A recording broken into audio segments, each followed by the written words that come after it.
Hello, I'm Sister Lisa Baptiste for the Thursday Seventh-day Adventist Church. Welcome to Escape for Thy Life. Let us start with a word of prayer.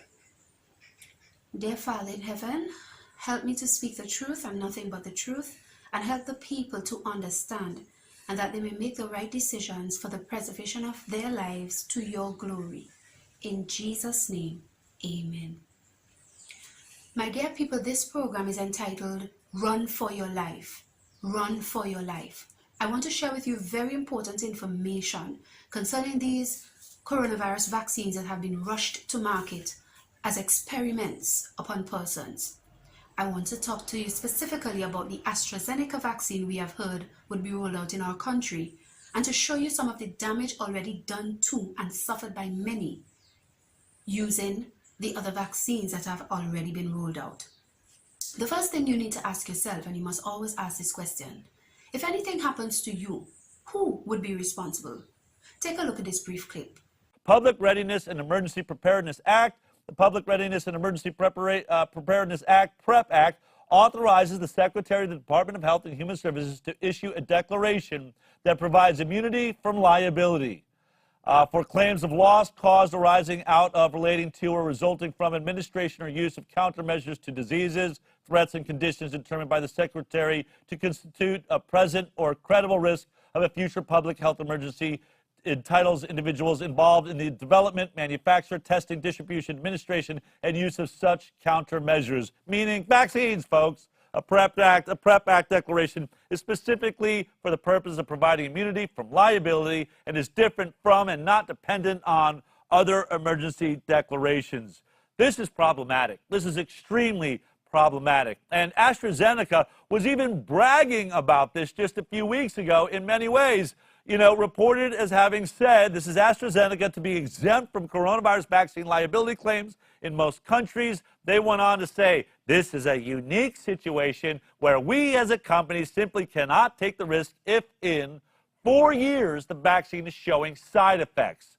Ruud Dobber, a member of Astra's senior executive team, told Reuters. What if in 4 years people start dropping like flies from immune enhancement that we thought we'd overcome? What if they have multiple sclerosis? What if they die like cancer, like they did from the polio vaccine when we accidentally had simian retrovirus contaminating everybody? We can't be held liable for that. Yes, my dear people. In this article called AstraZeneca Vaccine Immunity from Lawsuits, or AstraZeneca Vaccine Gets Immunity from Lawsuits, I read, the question of who pays for any claims of damages in the event of side effects has been a carefully addressed point in supply negotiations.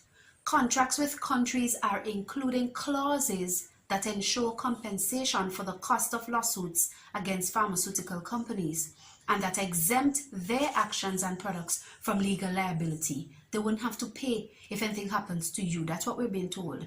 And they're making these kinds of contracts with governments around the world who are buying their product.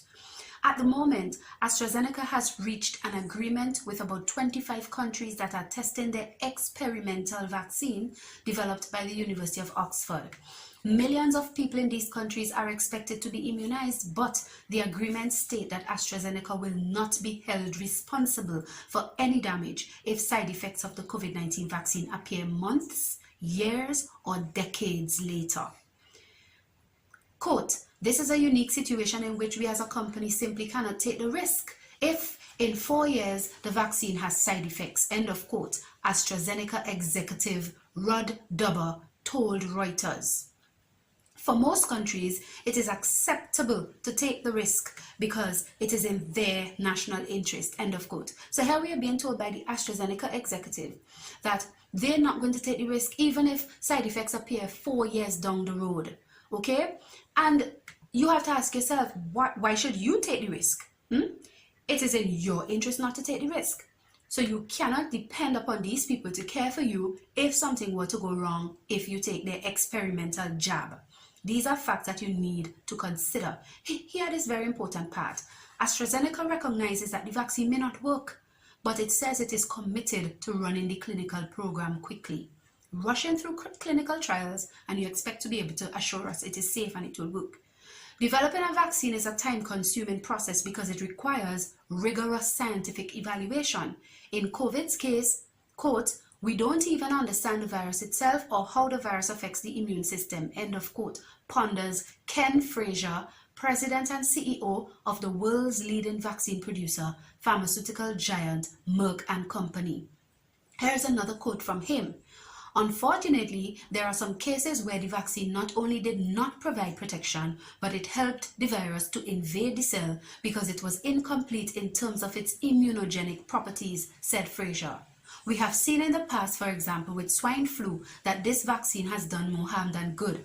If you are going to give a vaccine on billions of people, you better know what this vaccine does," warns Frazier. Yet they rushed this thing to market, not studying it properly, and now they're coming to you to give it to you, and they themselves are admitting it is quick, it is rushed, we don't know if it will work, we don't know how it will affect people, but if it does have side effects, even 4 years, 10 years, a decade down the road, we will not be held responsible because we are making deals with countries and governments that when they buy, they accept responsibility. These are questions you need to ask yourself, and therefore ask yourself, would my government accept responsibility if something goes wrong with me? Very, very important questions. But not only should you be concerned about the issue of no liability to the manufacturer, what about the experiences AstraZeneca had when they were doing their trials? Did you know that one person suffered from something called transversemyelitis and also multiple sclerosis, spine damage, crippling them? Yes, my dear people, take a look at this clip. But let's talk about AstraZeneca. Last week, we reported that they did have an injury. It's not 4 years down the road. It's not 4 months down the road. It just happened days into their own trials. AstraZeneca suspends leading COVID-19 vaccine trials after a participant's illness. Of course, I'm talking about the transverse myelitis case that we just discovered and was reported last week. But there is more information now coming out, and I want to get into that. It doesn't end there, right? One of the things that I was curious about last week was the discussion about this transverse myelitis case. I even tweeted out, get ready, in about a week, they will tell you that this didn't happen. So you understand transverse myelitis. This is a photo of it. Do you see that little lesion right there in sort of the dark gray strip in the spinal column? That little lesion, that's transverse myelitis. It can be life-threatening. It can be paralyzing permanently, oftentimes temporary, but it tends to be onset very quickly. It happens very quickly upon a reaction to a vaccine. It also can happen, by the way, from a natural virus. But we were told last week that transverse myelitis was diagnosed in this, but it was the only case. Oh, but by the way, there was a multiple sclerosis case that we didn't tell you about back in July, just so you can see fairly similar on the right there. Again, you're seeing swelling in the spinal cord area. That's multiple sclerosis. So you can see that these are very similar events. Of course, multiple sclerosis can go on and have lesions in the brain and lead to many, many problems for a lot of people.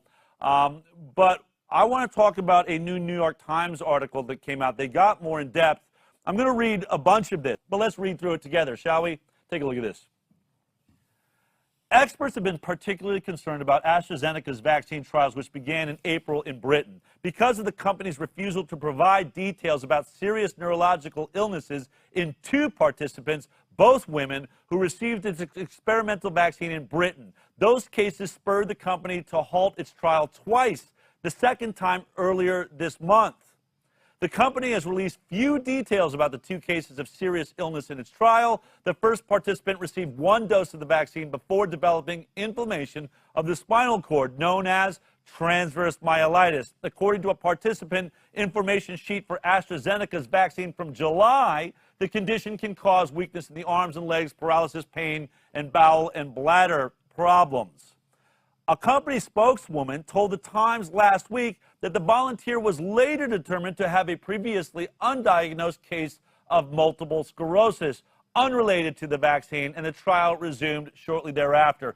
Think about this, folks. We were told that there was just 1 case of transverse myelitis. The other was multiple sclerosis. Now we are finding out that they diagnosed the first one as transverse myelitis too. You can see where the confusion is, both happening in the spinal cord. In fact, transverse myelitis can lead or it can show the signs of multiple sclerosis. They can come at the same time together or recognize the other. But do you see how problematic this is? This article goes on, if there are two cases, then this starts to look like a dangerous pattern, said Mark Slifka, a vaccine expert at Oregon Health. It sure does in Science University. If a third case of neurological disease pops up in the vaccine group, then this vaccine may be done. Really? Is it really going to take a third case? Two isn't enough?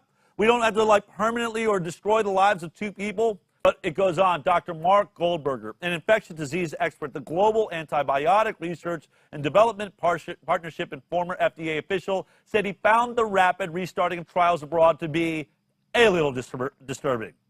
Yeah, you think? Especially given the lack of details around the patient's symptoms and the ambiguity around the connections to the vaccine. I mean, this is it, folks. You have real pro-vaccine people who are really terrified of what's happening here. And here comes one of the leading pro-vaccine people. The communication around it has been horrible and unacceptable, said Dr. Peter J. Hotez, a virologist with Baylor College of Medicine in Houston. This is not how the American people should be hearing about this. Of course, Dr. Hotez has been working on his own vaccine. Dr. Hotez also, there he is. He's been working on the COVID-19 vaccine. He has already had trials of the coronavirus vaccine previously that failed. Let me point that out. Dr. Hotez also criticized obtuse statements released by government officials, including UK regulators, who he said failed to supply a rationale for resuming their trials. Tell us why you came to that decision, he said. I'd love to know the same thing. Why are you restarting the trials after now 2 cases of originally diagnosed transverse myelitis? It goes on, Dr. Paul Offit. Look at these players. This is amazing, isn't it? I told you, COVID-19 and this vaccine is going to be the gift that keeps on giving. To those of us that have been trying to wake up the world to vaccine injury, these geniuses are finally helping us out. Dr. Paul Offit, a professor at the University of Pennsylvania and a member of the FDA's Advisory Committee on Vaccines. Pay close attention to that, folks, by the way. He is on the advisory committee. Paul Offit is going to be involved in approving this vaccine, whether it's emergency use or however it's delivered to us. This guy, Paul Offit, is going to be one of the deciding votes. And let me let you know, Paul, we are watching you. I will hold you personally responsible if you release a vaccine that causes transverse myelitis in anybody after you know there's already potentially 2 cases in this one trial. And remember, that one trial had, as we pointed out earlier, all the monkeys got sick after the vaccine. Why this trial ever even moved out of the monkey studies is absolutely shocking. To go on and find that you've now injured 2 people and looking to get more injured is incredible. But let me get back to this point. Dr. Paul Offit, a professor at the University of Pennsylvania and a member of the FDA's Advisory Committee on Vaccines, said that it's unclear how the company or the UK government determined that the second case was not related to the vaccine. How about the first, Paul? How about the first? How about the first case? How is it clear that that was not caused by the vaccine? I'd like to know that, too. He and other experts noted that transverse myelitis is rare, diagnosed in only about 1 in 236,000 Americans a year. The trial in Britain involved only about 8,000 volunteers, a spokesperson for the Oxford researchers said last month. 8,000. My understanding is there's a placebo group in there, and I'm going to assume that then half of that group is getting the vaccine. So are we saying that we're at 1 in 4,000, or if it's 2 cases of transverse myelitis, 1 in 2,000 compared to 1 in 200 and, was it 60,000, 30,000? This is incredible, folks, and it's really amazing. I was asking questions about MS, and now we are finding out, no, that case they believe to be transverse myelitis too. Yes, my dear people, these are the realities of what took place in the trials, and you ought to know, because if they could happen in trials, that's why they do trials. If they could happen in trials, then they could happen in reality, and you ought to know these things too in order to make an informed decision. But there is more. Let's take a look at some of the things AstraZeneca itself says in its product leaflet information. Anytime they're going to give you a vaccine, you're supposed to have the opportunity to read the product information, to read the patient leaflet information, to know what it warns about, what it tells you about, so that you could decide if it's good for you or not. And I'm saying to you, these information are very important. For example, One of the things the AstraZeneca patient leaflet information I'm reading to you from right now says, it talks about the fact that, and I quote, currently available clinical trial data do not allow an estimate of vaccine efficacy in subjects over 55 years of age. End of quote. They're admitting that they do not have enough information from their studies to prove if the vaccine will be effective in people 55 years and over.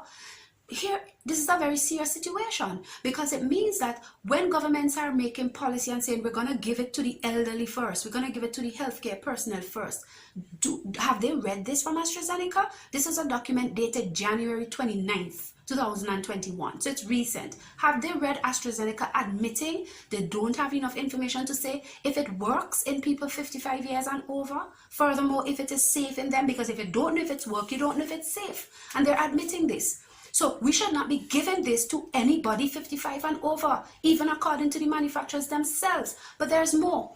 They have more confessions, as it were, about what they don't know. For example, when it comes to the issue of fertility and pregnancy in women, they admit that they did animal studies.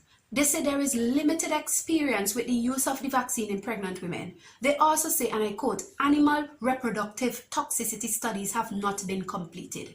In other words, we haven't completed our studies on the animals, the lab rats, to see if the vaccine could damage their reproductive system in any way. So if they don't know that, how are they going to give it to children age 18, persons, adults, 18 and above? Suppose you now start to see reproductive damage in young women in their childbearing ages. They do not know if it will have that toxicity or poisonous effect on them because they haven't completed studies on the labs, on the lab rats. This is very important for you to be aware of, my dear people. Okay, they also go down to say, okay, concerning, this is a very important one I have to say to you. It has to do with something called genotoxicity and carcinogenicity. What this is, does the vaccine have the potential to cause cancer? One, does it have the potential to mutate or change your genes? They say, I quote, neither genotoxicity nor carcinogenicity studies were performed. In other words, we didn't study it to see if it could cause cancer. We didn't study it to see if it could cause the mutation of your genes or poison your genes. This is very important, because the fact that they didn't study it shows that they cannot assure you that this thing is safe in terms of not causing cancer and in terms of not mutating your genes. So you need to know these things, because you are the one that's going to put it in your body to determine if it could help you or not. But moreover, you say, well, I am taking it for the sake of making sure I don't get corona. Well, do they know that it will actually stop you from transmitting corona? Let us look. I am reading to you from the European Medicines Agency, question and answer, AstraZeneca vaccine. Here is the important question. Can COVID-19 vaccine AstraZeneca reduce transmission of the virus from one person to another? Answer. The impact of vaccination with COVID-19 vaccine AstraZeneca on the spread of the SARS coronavirus in the community is not yet known. Did you hear that? It is not yet known how much vaccinated people may still be able to carry and spread the virus. So they're admitting they don't know. But the government's talking about, oh, this is the answer to curbing the spread. How in heaven's name you know it will curb spread when the vaccine manufacturer is saying we do not know if it may stop transmission? In other words, you could very well get it and still be infected and still give it to other people. That is not normal, because you're claiming it's supposed to stop disease in people. So how come they're getting the disease still and spreading it?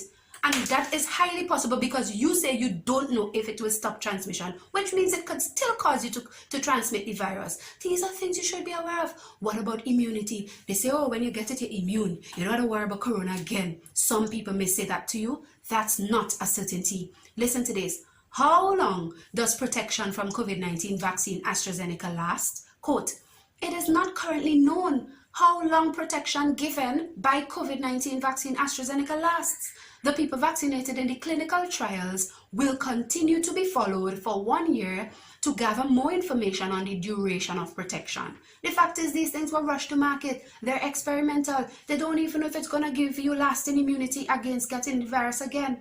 but yet you're putting things into your body that have a lot of questionable ingredients to your health that have been shown already in previous vaccines to be damaging to girls and persons' health, and you need to know about those things. So when we come again, we're going to show you more details about the ingredients. But for now, I want you to see the facts concerning what these vaccines being rolled out so far, like Pfizer, BioNTech, and Moderna, have been doing to people's lives, what they've been suffering. Take a look at these clips.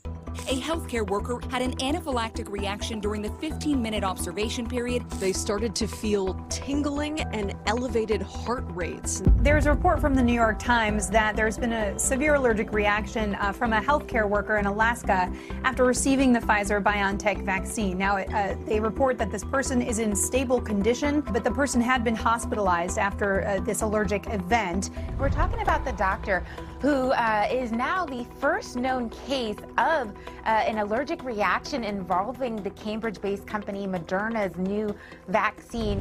Now, he was taken to the emergency department after his first dose. I really would like to Moderna and also Pfizer to investigate this more to prevent things from happening. 317 patients out of 32,000 reported fever and headaches. Mexican authorities over the weekend said they are studying the case of a 32-year-old female doctor who was hospitalized after receiving the Pfizer-BioNTech COVID-19 vaccine. The health ministry said in a statement released Friday night that the initial diagnosis is encephalomyelitis, an inflammation of the brain and spinal cord. Miami obstetrician Gregory Michael died following a suspected catastrophic reaction to the Pfizer COVID-19 vaccine. A nurse is vaccinated, and just minutes later, this happened. I'm sorry. Tiffany Dover fainted as she spoke to reporters at a hospital in Chattanooga, Tennessee. She had the COVID-19 vaccine. I don't know what happened. I just want answers. I want to know what led to my daughter's death. Seizures, breathing difficulty, and a skin rash. After being released from an urgent care facility, fainted in his home. We have to assess whether the vaccine is the cause of death or if it is a coincidence that it happened soon after vaccination. These are the kind of things that happen when you implement large vaccine programs.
Hey everybody, first I want to introduce myself, and my name is Sean Skelton, and I'm very real, and unfortunately this is also very real. I didn't know what else to do other than to just come on live and show everybody what my body is going through at all wakening hours of my day. First and foremost, I want to thank everybody online and my friends and family that have reached out and prayed, because I think that's the only thing we have going for us right now is a prayer. And on Monday, well, let's just say I don't know what's happening to my body, okay? It's a good question to me as it is for you, but I know that on Monday, I was a very functioning person, zero medical issues. I work every day. I've been a CNA for 25 years, and I love my patients. I love my job. I got the COVID vaccine, the Moderna, on January the 4th. On Tuesday, I had mild flu-like symptoms. I went to work, stomach pains and diarrhea, some, you know, on Tuesday, normal flu-like symptoms. Wednesday, I wasn't feeling good. I wasn't able to go to work. My tongue began to spasm out of control. By Thursday morning, I was in full body convulsions. When I get upset, they get a lot worse. But for the most part, this is my typical day.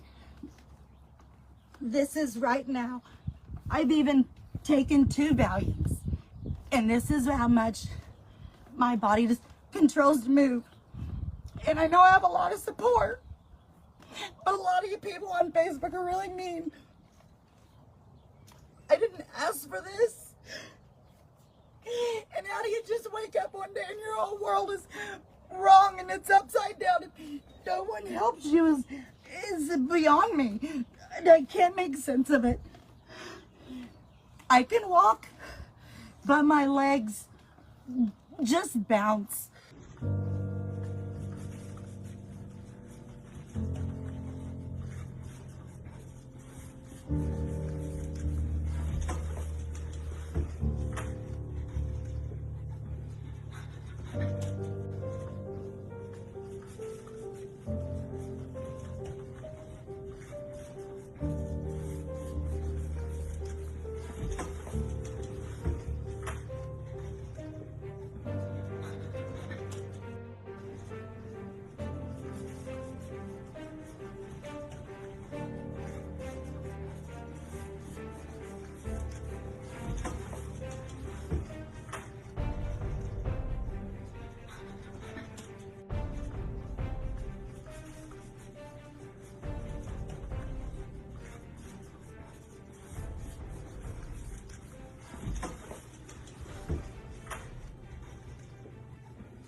My name is Christys Simmons. First of all, I would like to say that I am a registered nurse. I took the COVID vaccine to protect patients and my fellow co-workers. I took it a week and a half ago. It'll be 2 weeks this coming Tuesday. I have had tremors for the last 3 days. I have been to 4 ERs and have been discharged, stating that I need to follow up with neurology. I've contacted 2 neurologists. One cannot even see me until after March or late March. The other one said that they will not see me at all. I'm making this video so that people are aware of the possibilities of reactions to the vaccine. I'm not making this video so that you won't take the vaccine. As a nurse, I strongly believe in vaccines, but I do feel that everyone should be made aware that this is a possibility. I'm hoping that someone will see this video that can help me, and I'm also hoping that the CDC and Moderna will see this video and do some more research to try to help the people that are having this kind of reaction. I have already spoken with 5 other people that are having the same symptoms that I am and are having the same struggles that I am, and they cannot get help. So I just want to say that if there's anyone out there, any doctors that can help me or that are willing to help me, to please reach out to me. My name is Christy Simmons, and you can reach me on my Facebook page. And if you reach me there, I would be more than happy to send you my phone number. Thank you so much. And I pray that everyone who is having these symptoms can find the help that they need.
Yes, my dear people, we say these things not to cast any aspersion on any government or ministry or health person. We just want you to know the facts so you can make informed decision. Jesus loves you. He made you to glorify him with your body. And Corinthians tells us in the Bible that we will have to answer to God for what is done in our body. Not government answering for us, not we answering to government, but we will have to answer to God for the things done in our bodies. So do your own research and make your own decision based on informed facts, as we have shared with you here today. Call us at 528-1015. That's 528-1015. And until our next program, our advice is run for your life, because these things are dangerous. May God help you.